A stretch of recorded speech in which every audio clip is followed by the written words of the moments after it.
Great.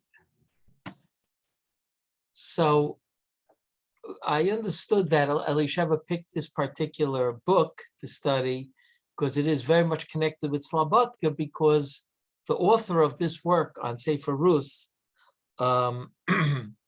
is Rabbi Yosef Lipovitz, who studied in Slobodka Yeshiva and considered himself a very close student of the Alter of Slobodka.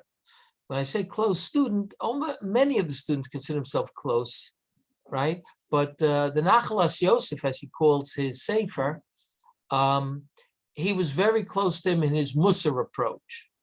Okay, we'll talk a little bit more about this right now. What does that mean to be close to the Alter in his Musar approach? Okay, so let me just say that the Nachalas Yosef was originally started out in Slobodka, then he opened up a yeshiva in Lithuania, a yeshiva Katana. Rab Dov Katz, at the end of my volume, I don't know if he does it in every volume, but at the end of my volume, he actually writes somewhat of a biography on him. Rab Dov Katz was the author of the 5-volume work, Tnuat HaMusar. It's actually 6 volumes, but 1 volume was never reprinted, called Pulmus HaMusar. But he wrote this biography when, I think it was after he passed away and they reprinted the book. He wrote this biography on him. And there you find out that he opened up a yeshiva Ketana in this town of Ritava, which he doesn't know. He says he opened up with an Avrech, another Avrech, and he doesn't know that that was my grandfather. But it wasn't my grandfather, Yaakov Kamenetsky. It was my grandfather, Moshe Shurin, who also married a girl from Ritava and lived in Ritava, and they both opened up this yeshiva. Eventually, actually, both of them, one way or another, got to Eretz Yisrael, and that's how the Nachalas Yosef was saved. I believe he never had any children, and that's why this is called Nachalas Yosef, this is his Nachalah, this is his inheritance. Now, he writes something that's very interesting in his Akdama. He has like a little bit of an introduction, and the top right is what I gave you, this page with 3 different pieces to it. It says, Mechovati l'tzayen le'ela sheyimtzu tam l'shfach b'dvarai. It is my obligation to point out for those who will find a nice taste in my words. The ones who will enjoy my words, I have to tell you, because this path or way in understanding Chazal, mitoraso shel Adonenu Moreinu Rabbeinu Agoyin Atzadik Morei Rav Reb Nosson Tzvi Finkel Zecher Tzadik Kodesh Levracha. You see, the titles he gives him is very clear that he considers himself a big chassid of the Alter of Slobodka, right? He says, all my understanding of the way of Chazal is from the teachings of Reb Nosson Tzvi Finkel, HaMechuna, who was coined or nicknamed Hasaba Mislobodka Nishmat Eden. His neshama should be in Gaden, Shezachiti Latzakat Mayim Al Yadav, which I merited to pour water on his hands, Lamadati. Okay, I guess he means to pour water on his hands. That means to lilmod. He learned from him. Ukemoshe Matzina B'Yerushalmi. Here he brings a beautiful Yerushalmi that really sums it up. Yerushalmi B'Shkolim. Shekeshehekpid Rabbi Yochanan al Rabbi Eliezer al Shlo Amadover Bishmo. When Rabbi Yochanan had claims against Rabbi Eliezer, his student, who didn't say things in his name, Ritza lefan of Rabbi Yaakov Baridi. Rabbi Yaakov Baridi ran before Rabbi Yochanan because Rabbi Yaakov Baridi was afraid that Rabbi Yochanan has hakpada. That means he has like a claim against. He thought he can hurt Rabbi Eliezer. So Evamar Kol Yodim Shemasha Rabbi Eliezer Yoshev V'Doresh Torah Zu Shel Chahi. Everybody knows. That's why it doesn't have to say it in your name, Rabbi Eliezer, because the Yerushalmi says that Rabbi Yaakov Baridi said Rabbi Eliezer, when he sits and he drashes the Torah, meaning the oral law, Torah Zu Shel Chai, everybody knows that he's saying over your Torah. So that's why Rabbi Eliezer didn't have to say that I'm saying over in the name of Yochanan, because everybody knows that it is. And therefore, he continues on and he says, I don't bring anything, right? That I don't bring anything that, in the name of the altar of Slobodka. He doesn't bring. Why? Because everything that I write here is the altar of Slobodka. In other words, I don't know if he means that, he's quoting that he heard this from the altar, because I don't think he did, but he means that I have his whole Torah. And therefore, he continues on when he says it, I have his whole, everything that I have is his, and therefore I don't say anything in his name. Okay? That's the first thing. So in other words, basically what he's saying is that you should understand that my understanding of Chazal all comes from the derech of the altar of Slobodka, who I was very close with. Now, someone wrote a sefer called Iyunim al Sefer Megillas Yesharim. His name was Rabbi Yecheskel Sarna, who was probably about the same time as Rabbi Yosef Lipovitz, the Nachalas Yosef, in Slobodka Yeshiva. The difference was that Rabbi Yecheskel Sarna became the head of the Yeshiva of Slobodka after the altar of Slobodka passed away in 1925. And therefore he was obviously a very, very close student, because he went right into his shoes, basically. So Reb Chatzkel Sarna writes over here the following thing. In his Akdama to his sefer called Iyunim al Sefer Megillas Yesharim, which are basically ha'orot that he wrote on Megillas Yesharim. It's like little one-liners that he wrote. If you read the Megillas Yesharim with his commentary, it's really like one-liners on it. Emsor Moda'ah. I want to give over some knowledge, meaning I want to let you know about something. The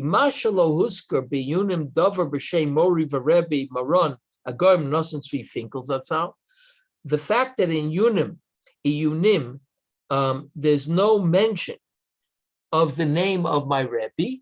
I know it's in all my Iyunim, I don't quote Reb Nosson Tzvi Finkel once. Okay, it's the whole sefer Iyunim and the whole sefer of Megillas Yesharim.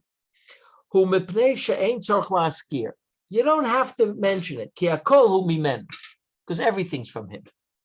Without him, I would be like a blind and deaf person. Through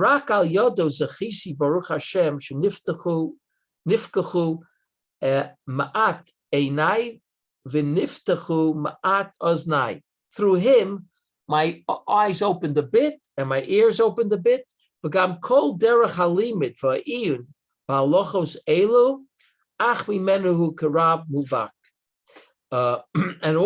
also the whole derech of the learning and the whole intensity in the laws, these laws, meaning the hilchos musar, so to speak, as opposed to hilchos halacha, hilchos musar, is only from him karab muvak. Even though I didn't merit to be his Talmud Muvhak, he was my Rabba Muvhak. Okay, here's the second time we find that a person authors a sefer who is extremely close with the altar of Slobodka and says, I say nothing in his name. Okay, so I didn't know about this Hakdama when I went to Reb Chatzkel Sarna's son to see him and ask him the $1 million question. The $1 million question was, did your father ever say anything over? In other words, Reb Chaim Sarna, I asked Reb Chaim Sarna if his father, Reb Chatzkel Sarna, said anything over in the altar's name. Why did I ask this question? Because I always had this question on my grandfather, who studied in Slobodka longer than both these people, and he never said anything over in the altar of Slobodka's name. Now, I don't know if I was afraid to ask my grandfather, it just didn't come out to ask him. But I decided I wanted to know if Reb Chatzkel Sarna, who was considered maybe a bigger chassid of the altar than Reb Yaakov Kamenetsky, maybe he did say things over. And Reb Chaim Sarna said he never said anything over in the altar of Slobodka. in the name of the Alter Slobodka. And here you actually see this is what he wrote, right? Because he says everything's from him. And again, the meaning everything's from him is not the actual what he's writing, but like the fact that he opened up his eyes, he opened up his ears, he opened up his ability to be able to say what he's about to say, just like Rabbi Yosef Lipovitz, right? That comes from the Alter. But I know Rabbi Yosef Lipovitz managed to go through all of Sefer Rus, right? And not quote the Alter of Slobodka. And Reb Chatzkel Sada managed to go through all of Sefer, I think I'm getting a little bit not so clear again. I don't know why. All of Sefer Mesilas Yesharim, and he doesn't quote the Alter of Slobodka. So when I asked him this question, he said the following thing. My father was sitting there, and my father, half jokingly, but not completely jokingly, I asked Reb Chaim Sarna, did your father say anything over? He said no. He never said anything over in the name of the Alter of Slobodka. And I said to him, my grandfather also never said anything over in the Alter of Slobodka. So my father, half jokingly, said, because when the Alter asked his question, Rabbi Yaakov was already thinking, what would I answer? And therefore, he didn't hear what the Alter said. That's what he half jokingly said. And it's only half a joke. It's not a full joke. The only thing is, I know that Rabbi Yaakov was able to listen and think at the same time. I've seen it. So therefore, I wonder about the answer. But I understand where he's coming from. Rabbi Yaakov had a little bit of a different derech than the Alter, even though you could see the trademark of Slobodka in many of his pieces of Torah. And when we go through Sefer Ruth, I'll show you one place in Sefer Ruth where I feel that Reb Yosef Lipovitz missed something of Slobodka, and Reb Yaakov got it. And we'll talk about that when we get there. But Reb Chaim Sarna added something which I want to learn with you today, because I hold that what he said over there was really emes lamita. And that's the third thing on the page from Mayoneh Shel Torah. There was a grandson of Mayoneh Shel Torah is mostly Hasidish, Vertlach, we call it in Yiddish, like Vorts, that the Hasidish Rebbe says. There's a little bit of Litvish stuff there too, but it's a lot of Hasidus. It's 5 little volumes on the Torah, probably the first sefer that ever, like, sort of put together all these little nice Vertlach on the Parsha. And he has a Vart on this, on Parshas Lech Lecha. And over there it says in the Pasuk, this was a grandson of the Chedushay Harim, the first Ger Rebbe. His name was Rebbe Nachem Mipilatz. And not very well known, but you'll probably remember this Dvar Torah because it's very unique. And in this, he goes on the Pasuk of when Hashem appears to Avraham, right? After the whole, after the whole affair of the world war that was fought between the 4 kings and the 5 kings and everything. So it says, Achar dvar me'elai dvar Hashem al Avram. Vayomer Avram said, Hashem Elokim, ma titen li? What can you give me? Anything you give me is not really worth much. V'anochi olech hariri. I'm going childless. Uben meshek beiti hu damesek Eliezer. That's what the pasuk says. And ben meshek means the fellow who's in charge of things. The meshek is always the fellow who's in charge of things on the farm, right? Uben meshek beiti hu damesek Eliezer. It's Eliezer of Damascus. Okay. So Rashi comments, and he brings the Rashi, Damesek, dole umashke mitoras rabo lacher. He, dole means to, when you put the pail in the well, right? You fill up the pail and you pull it out of the well, right? That's the dole umashke, right? He puts it in the well and he brings it up and he feeds from the Torah of his Rebbe to others. Meaning he took his Rebbe's Torah and he gave it to others. That's Damesek. He's reading it as Dameshek, Dole umashke, right? The one who's mashke, because it's like a ksiv. It doesn't say it could be Dameshik or Dameshik, like it says Ben Meshik Basi, right? Who Dameshik Eliezer. Dolo Mashke B'Torah Rabbo Lachem. That's what Rashi says. He asks a tremendous question. Uben Meshik Basi, who Meshik the Dameshik Eliezer. Avram Avinu says to God, "What can you give me? I have no children. The only thing I have is Eliezer of Damascus, who is the butler of my house. He takes care of the things in my house." So what does it sound like? It sounds like he's being negative about Eliezer, because he's saying the only thing I have is Eliezer. I don't have a son, right? So it's on the negative side. I have to make do with Eliezer, right? What does Rashi say? It means Damesek is dolo mashkme taraso shel rabbo lachem. He feeds the Torah. He has the well springs and feeds the Torah of his Rebbe Avram to others, right? So Rashi makes it into something positive, and in the pasuk it's something negative. So that's his question on Rashi. Halo diber Avram Eliezer ben Iva shel bittul. Avram speaks about Eliezer in a soft way of bittul, of negative form, but it's soft because Avram is a soft person. He doesn't want to be suffice with him, and he'll be a childless person and need to come on to him. Why does Rashi tell about his praise, which is a great thing? He takes his Rebbe's Torah and he puts it everywhere, right? So it's a great question. Everybody understand the question? You understand the question? In other words, the pasuk seems to imply something negative about Eliezer, right? A little bit negative, and Rashi makes it into he's the greatest person. He takes his Rebbe's Torah and he spouts it everywhere. Barak, dafka b'kach nischam Avram l'tzayin es magaraso shel Eliezer. Rashi wants to show the what Eliezer is missing by saying what Rashi says. Rashi's not saying that it's something positive. He's saying that's why it's something negative, because he's dol mashka b'toras shrabe la'cheru.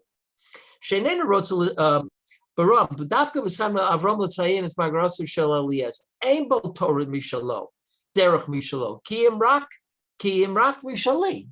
He doesn't have his own derech, Eliezer, right? He doesn't have his own Torah. He doesn't have his own derech. He only has mine. Imkein l'shem ma. So kukani l'sheni. So what do I need somebody else? Halo ani atzmi kayam. I'm alive, right? Eliezer is the one who spouts Avram's Torah to everybody. But Avram was really saying that's a very good thing, but it has one very negative side to it. Because what do I need someone spouting my Torah? What do you mean? I need to be famous, right? What do I need someone spouting my Torah? I can spout my own Torah. I'm still okay. I'm not senile, right? Kol tzaddik tzorch lechadesh mashu b'darkei avodas haborei. Every tzaddik has to be mechadesh, has to say something new in his way of avodas haborei, right? In other words, it's not enough for him to be just another tzaddik. He has to be a unique tzaddik. Avram ha'yeh chesed, Yitzchak pachad, Yaakov emes. Ve'ilu Eliezer rak dolu mashke b'torah rabbo lacher mela inena yochol lios b'mala makom. Avram was saying, Eliezer just gives over my Torah, so I don't have any children. So who am I going to appoint? Eliezer to be the next Av. I can't do that. All he does is know my Torah. He doesn't have his own derech, and I need someone who's going to unfold his own derech, using the framework of what we know today as Yahadus, the framework of what God gave Avraham or what Avraham discovered, right? He's going to use that and create something new out of it. So Avraham Avinu had the Derech HaChesed, Yitzchak had the Pachad Yitzchak, right? The Din, the Midas HaDin, and Yaakov had both, so he had the Midas HaEmes. Has to be something with Chesed and has to be something with Din. But again, they used each other's Torah, but they developed something new within that Torah, a new approach. That's an Av, right? A Ben doesn't do that. The Ben spouts the Torah of the father. That's the Tolda of the Av. But an Av has to be his own unique person. And that's what Rashi meant. Well, I have somebody who's in Yiddish, you say a zoger. He says over. So Reb Chaim Sarna said to me, the Alter at nit gemacht zogers. The Alter never made people who said over his Torah. They knew that he doesn't want them to say over his Torah. To get his derech is one thing, but the things you have to take his derech and it has to become yours, something unique for you, and therefore it can't look like his. And that's what these two people are basically saying. Rabbi Yosef Lipovitz is saying, everything is his, but not to mean to say that I'm dolu mashkami toraso la'acherim. I have his derech, and I'm unfolding in the personality called Rabbi Yosef Lipovitz. Rabbi Chatzkel Sarna was saying, everything I got from him. He opened up my eyes to the whole approach to Chazal in Musar. And everything is his, but it's Rabbi Chatzkel Sarna's spice that's in there.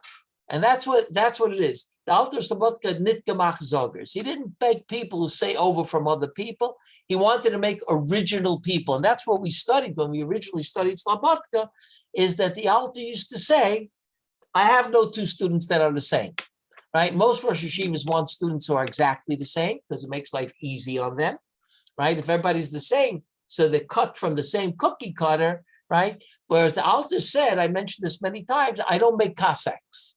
Cossacks are all the same, right? They're all a bunch of animals killing people and rooting up towns and destroying, human beings, right? I don't make Cossacks. My people are, each one is different. Each one's different, and he would see in each student differences, even though they had similarities, but he would look for the differences. And that's what Rabbi Yosef Lipovitz here is saying. And that's very much what we're going to see in this Sefer Ruth.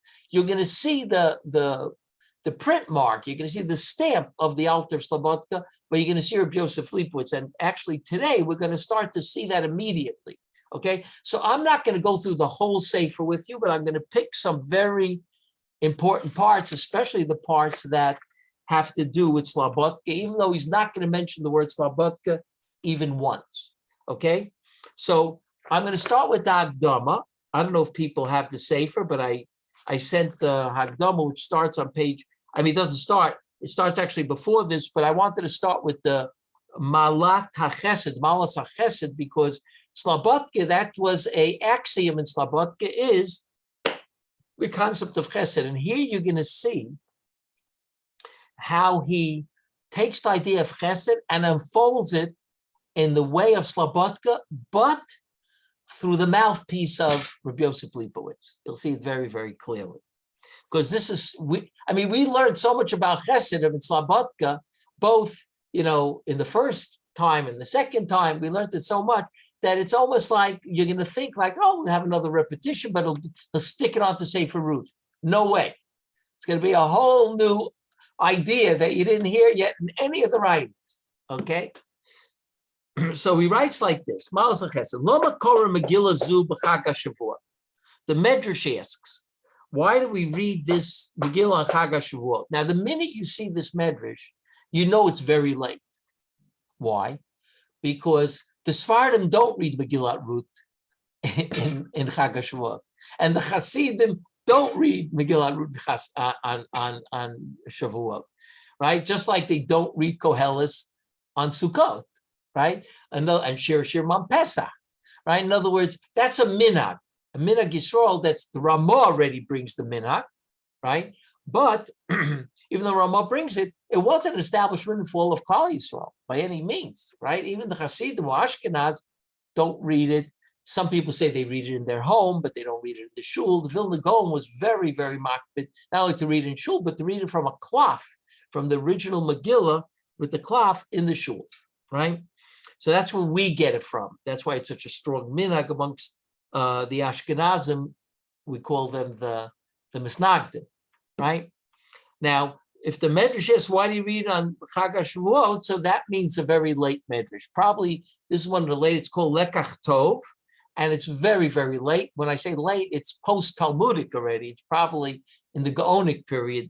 They compiled a Medrash. Shemegillah zu kulo chesed, v'Torah kulo chesed. And this Megillah is completely full of chesed, v'Torah kulo chesed, and Torah is chesed. Which, of course, now you begin to understand if the Chazal are saying, if the Medrash is saying this Megillah is Kulei Chesed, this is a Slabatka Megillah, okay? Shenema v'Torah's Chesed al Lashona. So here the Medrash obviously is learning that Torah's Chesed al Lashona means the Torah of Chesed is on the Lashon of the Bible, of the Torah, of the Tanakh, right? Which there's pshatim like that the whole thing is going on the Torah. The whole Eishes Chayil is going on the Torah. It's not going on a particular woman, which that's the Pashup shot, or on many women, which is that's a different medrash. This one means this medrash, this Avigail, and this is Chana, and this is this one, right? This is all on the Torah. And that's what the Medrash goes on to describe. So here he's understanding it, going on Torah. The Torah's chesed al Shana, v'nitna b'chag HaShavuot. And the Torah was given on Chag HaShavuot. So his approach, the approach of the Medrash is that the reason why we read it on Chag HaShavuot, Megillat Rus, because Megillat Rus is all chesed, and Torah is kulei chesed, right? What does that mean that the Torah is kulei chesed? Is not so clear. We have to have an interpretation of that, but he doesn't go into it. So we won't go into it right now. Maybe at a different point, we'll talk about this other approaches to why this Megillah is said on Shavuot. But this is the one he obviously is going to pick, right? And we'll just have to explain at a certain point, what does it mean that the Torah is kulei chesed? If you take a look at the Torah, you see some parts that are not exactly chesed over there, right? That's what he quotes over here. Milvad lekach hayisurim. So he says, one second. Yeah. He says, Milvad lekach hayisurim hitimo chachamenu zechor levracha. Besides the lekach hayisurim means the message of Yisurim. In other words, there's a message here of Yisurim which he discussed before, which Yisurim means the pain that that Naomi went through, the pain that Ruth went through, right? And I didn't go into that right now because of, maybe we'll go into it later, because it doesn't have that much to do with Slabatka. It's a different approach to why it was given on Shavuot, because the Torah is niknes b'Yisurim, and so Sefer Ruth is matim for that because it's the emphasis, or not the emphasis, but the message. Lekach is the message is one of Yisurim, but we won't go into that now. Mulvad lekach Yisurim. Besides the message of Yisurim, hitimo chachamenu, our chachamim emphasize a lekach hachesed Megillah Rus, the message or the takeaway idea of chesed in Megillah Rus. Amar Rebbe Zira. Rabbi Zira said, Megillah zu ein bo lo tumah v'lo tara, lo isa v'lo heter. This Megillah doesn't have no tumah, no tara, no isa v'lo heter. You can't learn anything about tumah and tara, isa and heter from this Megillah. There's no halachas in there. V'loma nichteva, l'lamdecha kama schar tov l'gom lechasadim. Why was it written? To tell me the schar tov, the good reward for the people who are Gomel Chesed. Why? Because in this, obviously, Boaz, who's one of the stars over here, right? He was a Gomel Chesed to Ruth, and he got the reward of having Malchus Beis David. And Ruth was Gomel Chesed Naomi, and she got the schar of being Ema Malchus, the original mom of the kingdom of David, kingdom of David. Now, this, just so you know that, this midrash, which is Ruth Rabbah, it's a much earlier midrash than Lekach Tov, is not discussing Shavuos. That's not Shavuos, because as you know, we a lot of times can't help this psychologically. We think Ruth was written because of Shavuos, and we think Yonah was written because of Yom Kippur. And that's why, and the reason why we begin to think this way is because everybody learns Yonah before Yom Kippur. Whenever I have girls in my class who are from birthers, the FFBs, and I teach Trei Asar, I say to them, did you ever learn Trei Asar? So they say to me, they think about it, I say, no, we actually never learned Trei Asar, right? We learned Sefer Yonah. I said, why did you learn Sefer Yonah, not the rest of it? Because of Yom Kippur, right? We learned Sefer Yonah because of Yom Kippur. That's what he says.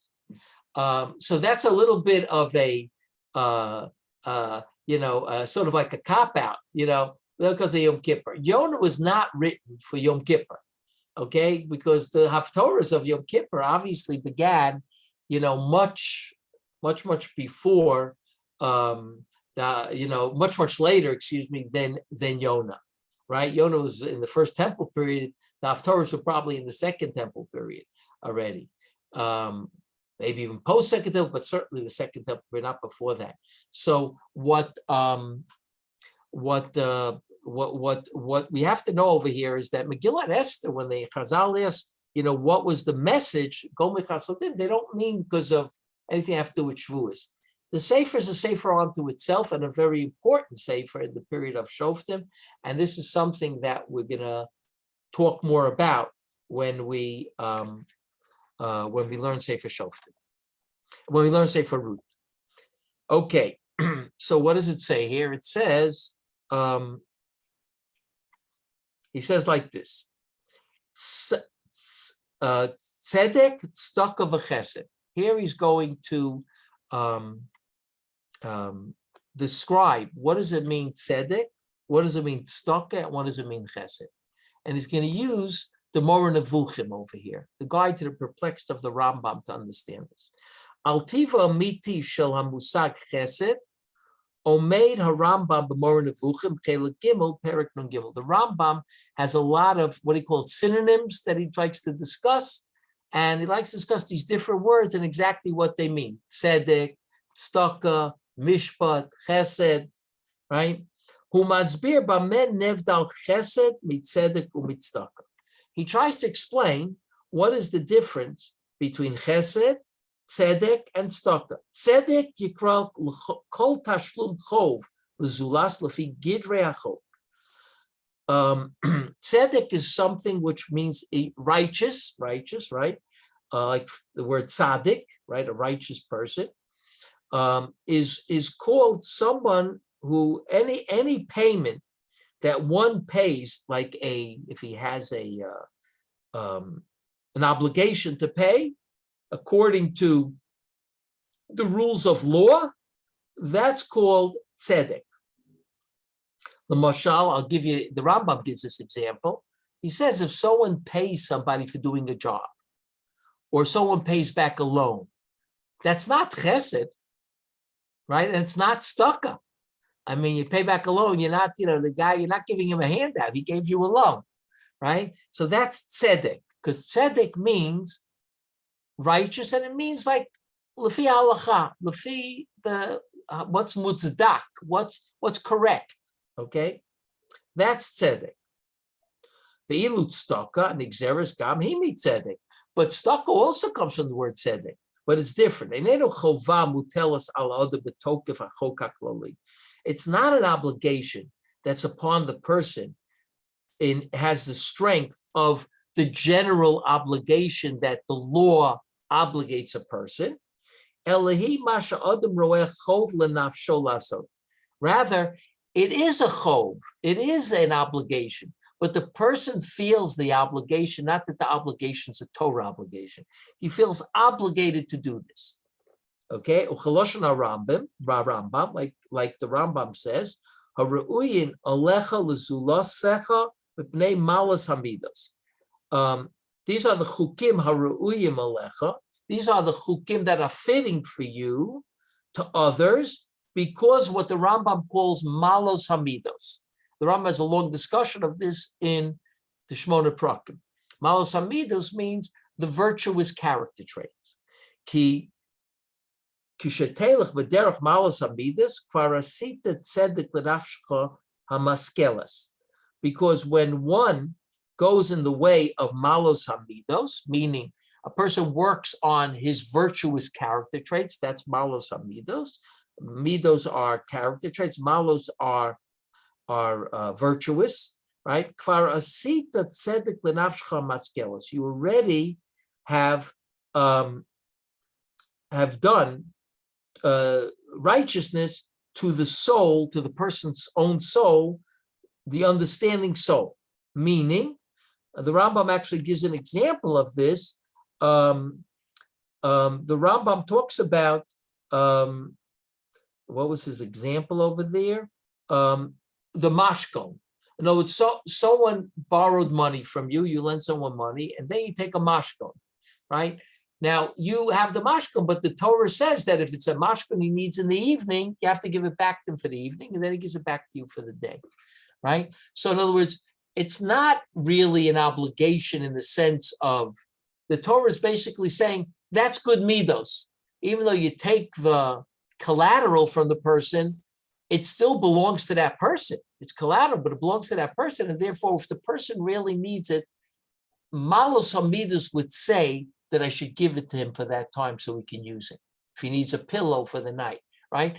It's not, what the Torah's obligation here is saying, it's not mitzad the chok, that someone, like when you lend money to someone, he owes you the money.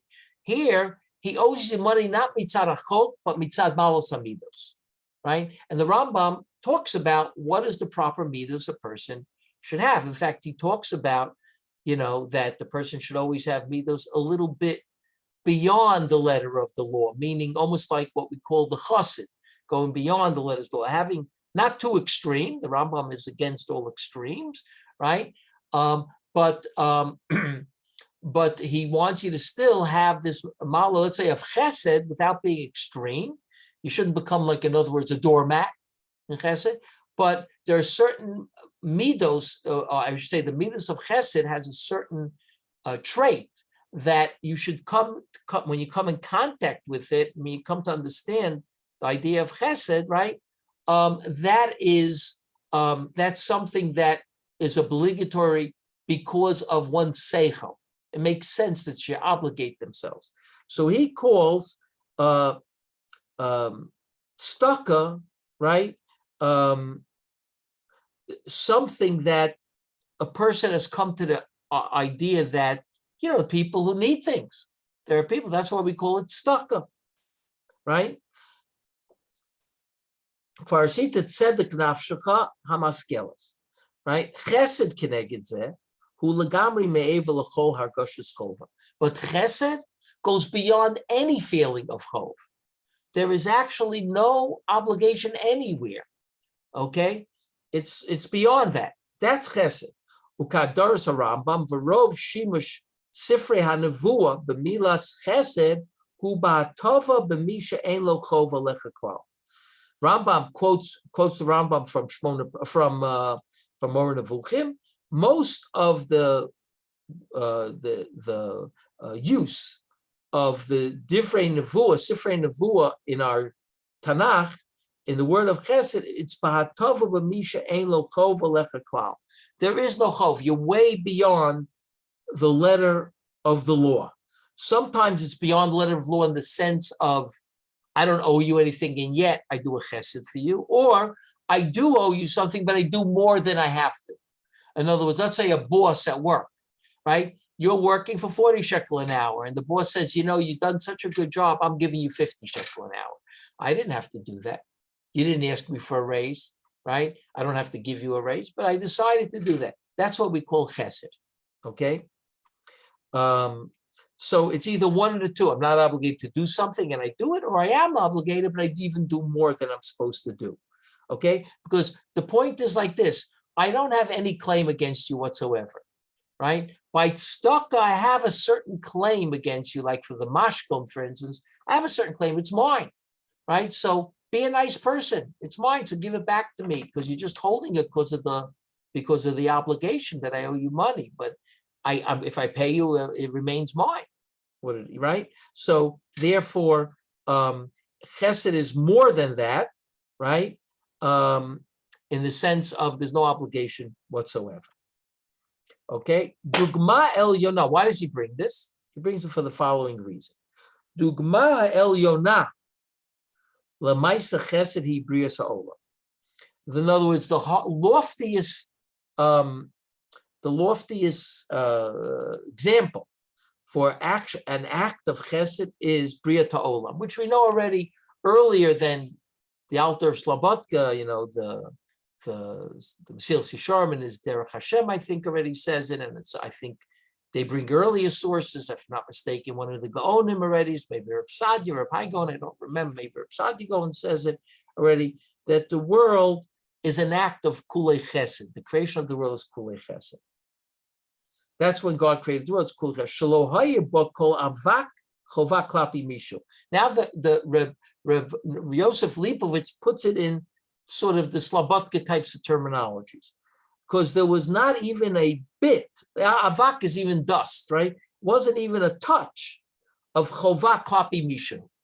Meaning, if it says that God created the world that it's kulei chesed, it's not stuck and it's not tzedek, right? It's because God didn't have anyone who could have any claim against him about creating the world.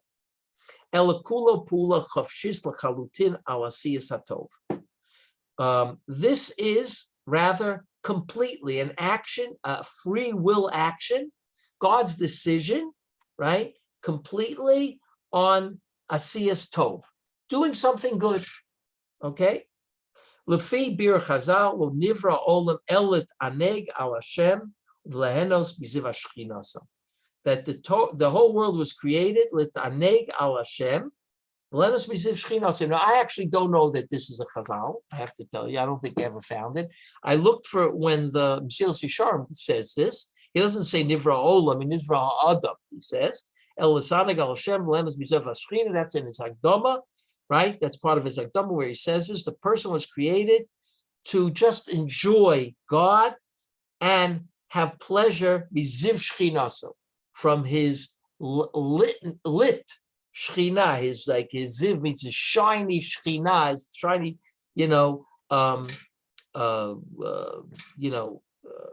what we call shchina is God's,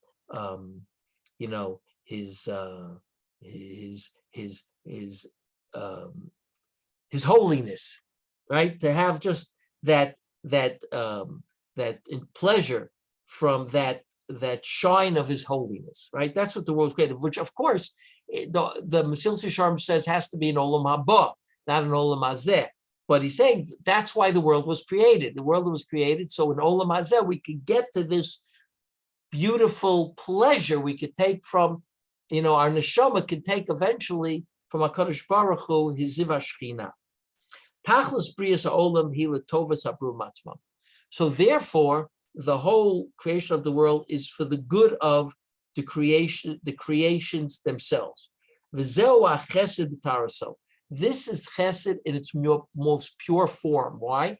Because it's a chesed that no one forced you to do, no one enticed you to do, because no one was here. It's just God. Right? And God creates the world, so it's God's decision, completely free of anything, of any influence and every enticement. Kidvara kasuv olam chesed yibone. That's the famous pasuk that's quoted in Slobodka. God said, "Amarti olam chesed yibone."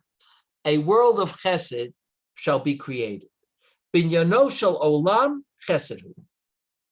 Building of the world is chesed. That's why it says olam chesed yibone. Now we're up to page 14. Yadalet. Hu kinei hamida limdod bo et adam umida uvamida zu nikeres ruchnioso. Very slabotki.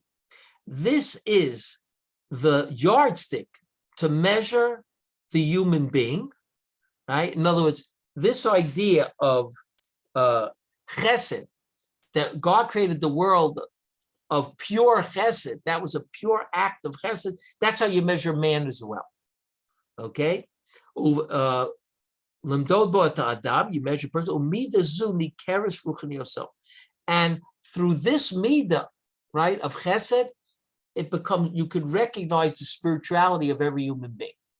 which of course we don't usually look at spirituality by terms of chesed, right? When we talk about spirituality, we have this like feeling of, a person davening Shemona Esrei for 2 hours, and screaming and crying, and that's like, that person's really spiritual. They connect to God, right? He says the measure of chesed, and again, we can understand this from Slobodka, but Slobodka has not yet put it in these terms, right? I measure the ruchnius of a human being. The Alter Slobodka spoke about measuring the type of chesed of the human being, how ruchani it is, right? If a person has any agendas. But he says this is the whole ruchnius of the human being, is chesed. Okay? Why? Because that's the way God created the world, and therefore the way God created the world has to be the measure of the human being of chesed.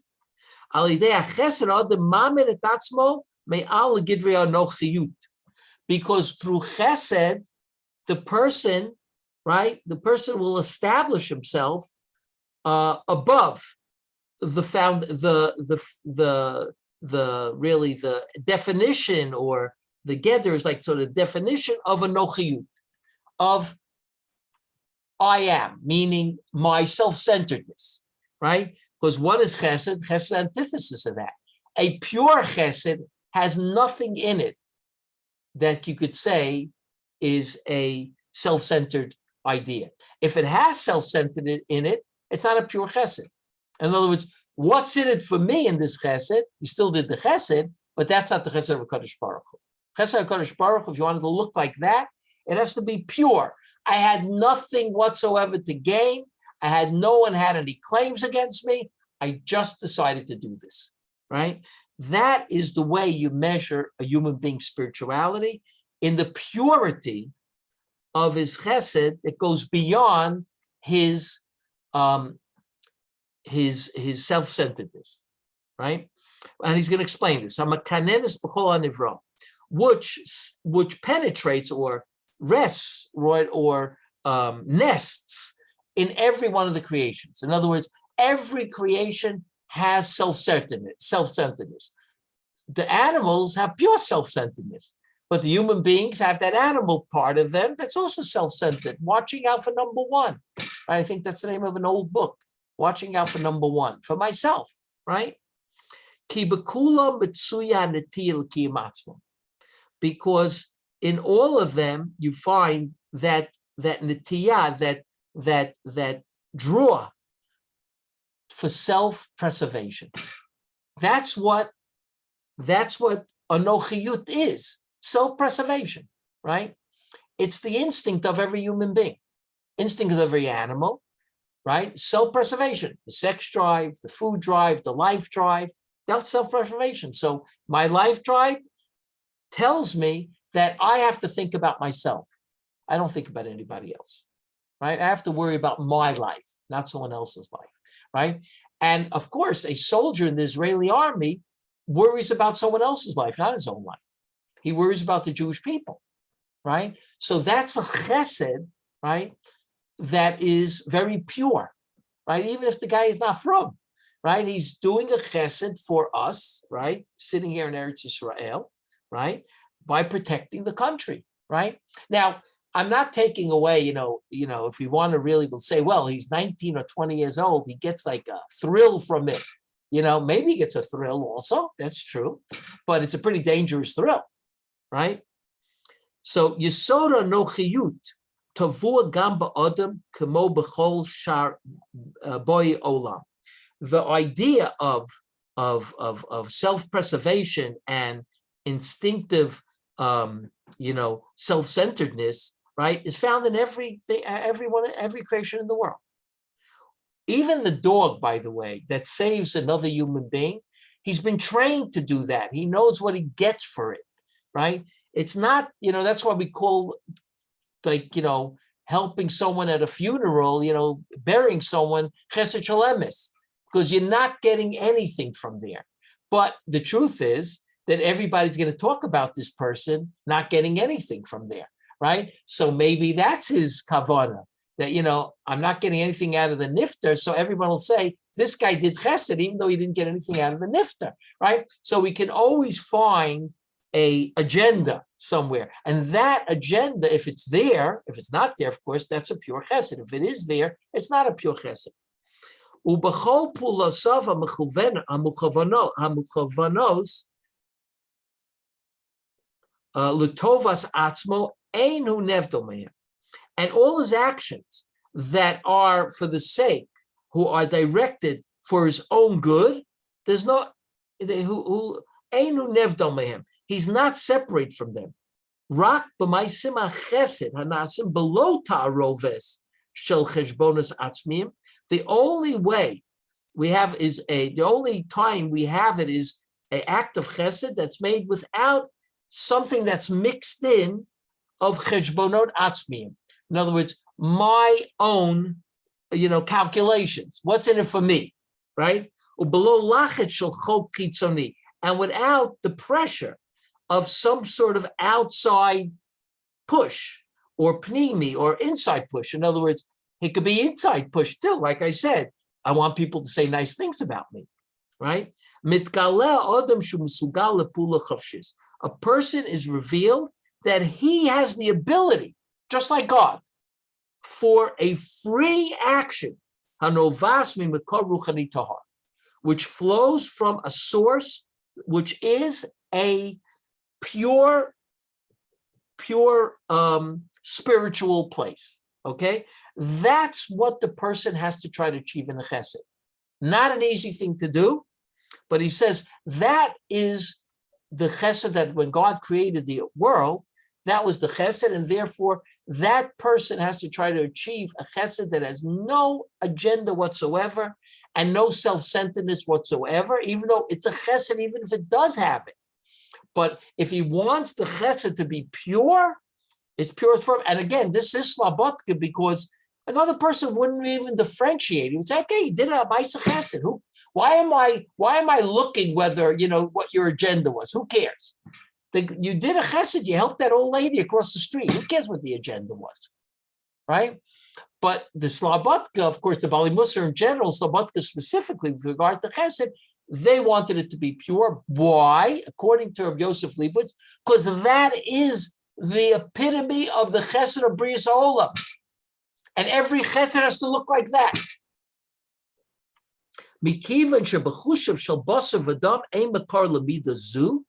Since in the senses, right, in the feelings of a human being, there is no source for this midah. In other words, on the human side, there's no concept of pure chesed because every human being is self-centered. The source of this chesed has to come with the creator of man. In other words, this has to be, because the other ones are not real chesed, because the human chesed cannot be real. It cannot be real. It always has a trinkle of some other agenda in there. Okay, therefore, it has to be measured. It becomes an obligation. Shemakar hu b'yotzer adam al yesod hanotea ozen halo yishma im yotzer ayin halo yabit, like it says in Tillim, the one who planted the ear, behold, he must be hearing. In other words, if God created an ear, we can't say God doesn't hear what's going on. He created the person is able to hear. Im yotzer ayin halo yabit, if he created an eye, obviously God's able to see. Therefore,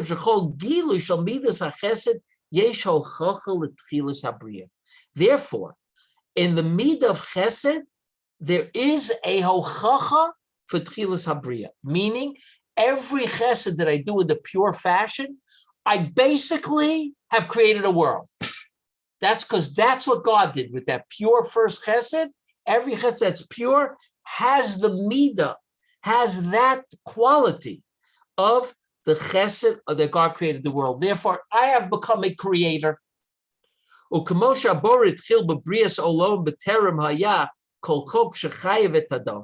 just like God created, began with the Brias Olam, before anything would obligate God to do that.